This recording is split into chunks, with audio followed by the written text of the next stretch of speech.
Good afternoon. I had to double check. It's pretty good morning.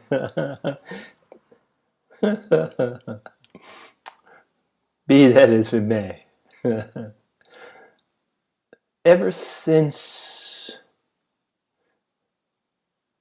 my video Boundless Love on April 25th, it was kind of an epiphany as far as I was on a high. My biorhythms were up, whatever, and I was responding. I was empathetic. I was responding to the virus. And since that time, I've come to see the virus in a little different way. I saw us all as victims, and my heart, my boundless love, was aimed to those that had suffered, were suffering, or were yet to begin their suffering. And again, I had a reevaluation and got a little bit off the victim wagon, seeing us as afflicted, innocently afflicted by this twist of nature, this turn of nature. But I knew at the same time, as always, that for every action there's a reaction. The virus is simply a reaction from actions taken by all of us, or some of us, it doesn't really matter. But the impact was greater for some. But anyway, this was where I was at in April 25th. And then almost 1 month later, so it was kind of boom, and of course, it was a sort of a sorrow that led to a joy. The joy when just love just emanated, the love from within, the boundless source of love within blossomed, flowered outward. And I was anonymously, semi-anonymously, because I shared it, but maybe semi-anonymously, was spreading love,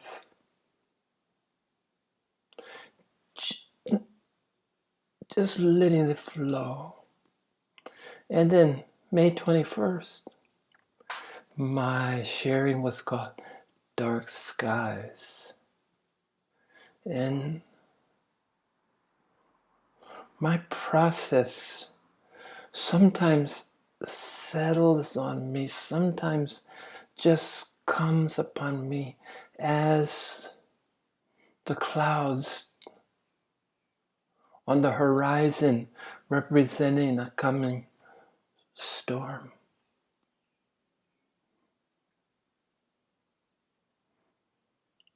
Where light changes to dark, day changes to night. So this is where I was on May 21st. But again, this is a process. I felt it coming, even as I spoke the words, boundless love, even if as I was giving love on April 25th, the inklings, the beginnings, the rumblings of change. Change for all of us is relentless, can't be impeded. Try stopping change. Go ahead. Try to see where that gets you. But anyway, here we are on May 21st.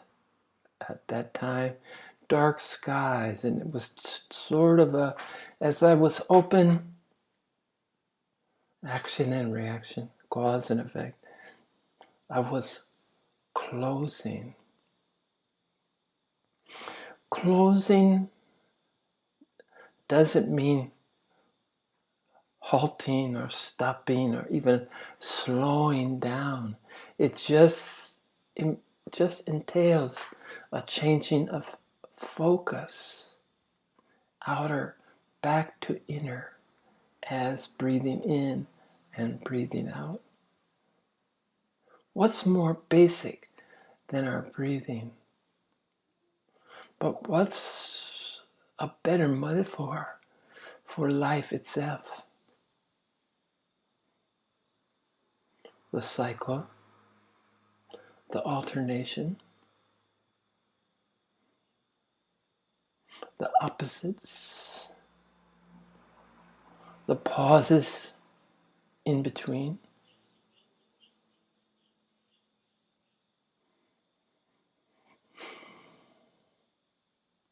Thinking about my breathing as we speak, as I speak. And then here we were, dark skies. And then I started to understand what this inward focus, what this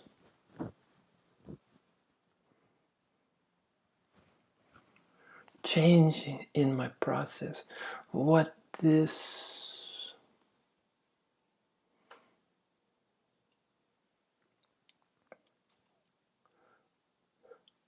meant in that going to a newer, a different vibratory state. Evolution is the word I was searching for. Evolving from one state to the next.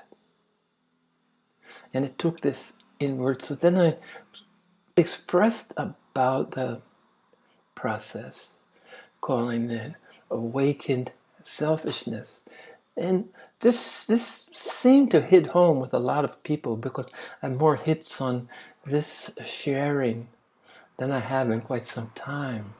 So this must have brought out something for a lot of people. And then I went to the next step for me was to start to cultivate. I started to cultivate indifference, in that not to be vested, not to care so much. Not that caring in itself is bad, but understanding that my care may be misdirected, because what caused me to care, what caused me some element of concern, some element of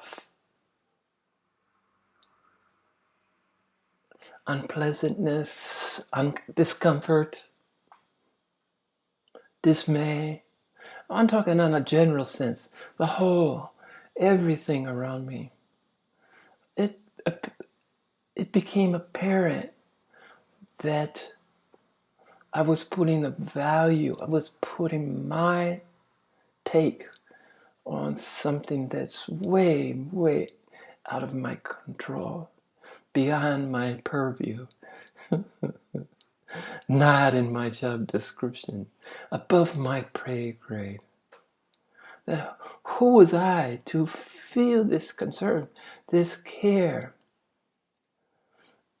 about something that perhaps was the beginning of something greater and grander, as life tends to be when you start paying attention, both on a personal level and on a level of all that surrounds you. Then it became, we're coming back to words, but the next thing I went through was that I had realized part of the process I was going through, part of this awakened selfishness, is that when I finally realized that I didn't need to listen, I didn't need to have words of others, no matter how great, insightful, enlightened, awakened these individuals are with their words.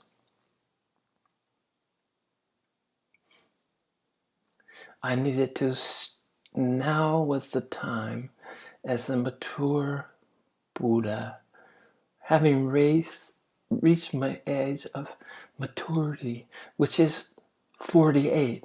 And I believe in human years, 48 was when I was just beginning to start to understand. I probably was an adult. And when I watch those around me, I don't think I'm far off, at least, but all I got is my own personal experience. At 48, I felt I embraced my maturity. And as I mentioned before, each Buddha year, each human year is 8 Buddha years. So 6, it's getting on 7. I'm getting approaching somewhere between 48 and 56. Closer to 56 in my Buddha years. But anyway, the message was no words but my own. I didn't need validation. I didn't seek validation. I didn't seek comfort, commonality from words other than my own. And this was directly came out of awakened indifference. So there's no words of my own. When I finally realized that I'd find myself reluctant, I would go to sites, especially my 2 favorites, which I will continue to mention, Adyashanti and Sadhguru. I found that I wasn't going to YouTube, I wasn't going to their web pages to listen, to see what their latest talks were. I just had stopped. No effort on my part. It just was a state of things.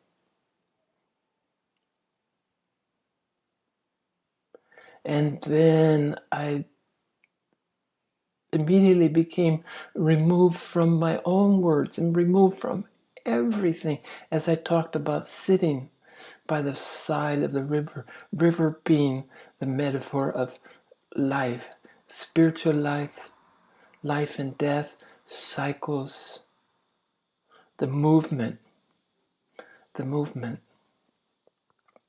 non-stop, infinite, no beginning and no end nature of life. And yet was witnessing this from the riverbanks. So first I had separated myself from words from others. Then I had separated myself completely from life, as if outside, observing. And it was bewildering. This whole process, I have to share with you, this whole process since April 25th has been one of bewilderment. What's going on?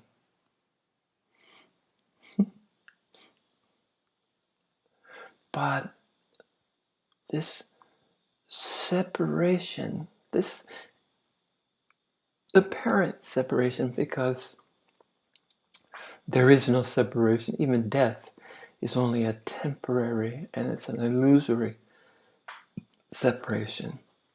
But for whatever experience, outside looking in, watching.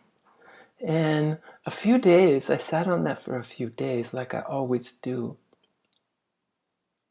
And had an epiphany. This was what I had misinterpreted as silencing the mind. I told you always, I'm very open about my the non-stop verbal diarrhea of my monkey mind. And having given up many years ago, after spending a lot of time seeking what I thought by quieting, by stilling, by silencing my mind was going to be the reward was going to be to clarity, to see things clearly, to enjoy peace. Well, I found that even with the mind going, I was able to enjoy peace. I understood eventually that I gave up. I tried everything, silence the mind. But here, now, as a gift, nothing I've been working for, nothing that I've been striving. I had a new understanding of silence, of quieting the mind. Remember, conquering the mind, in my experience, was an impossibility. And it was actually a hindrance because it kept me in non-abiding awakening. It kept me in a state of almost. I could taste it, almost. But it wasn't until I let go. And for me, letting go of the idea of ever having clarity, of realizing that my gift that I hadn't even noticed that was equanimity. I was able to respond to any given situation in an even state of mind, an even keel in the sailing parlance. I kept on an even keel, no matter ups and downs, the vagaries of life, no matter what life threw at me. Equanimity, the ability to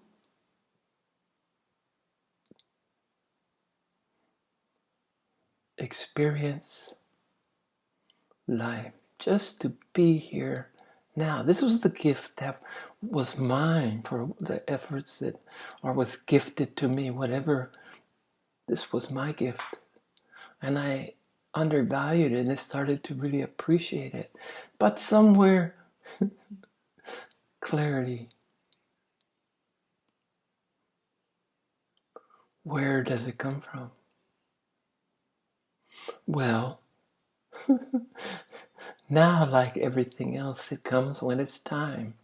But this experience I've had of being on the outside, feeling on the outside, experiencing, witnessing from the outside of life, separating myself from life, which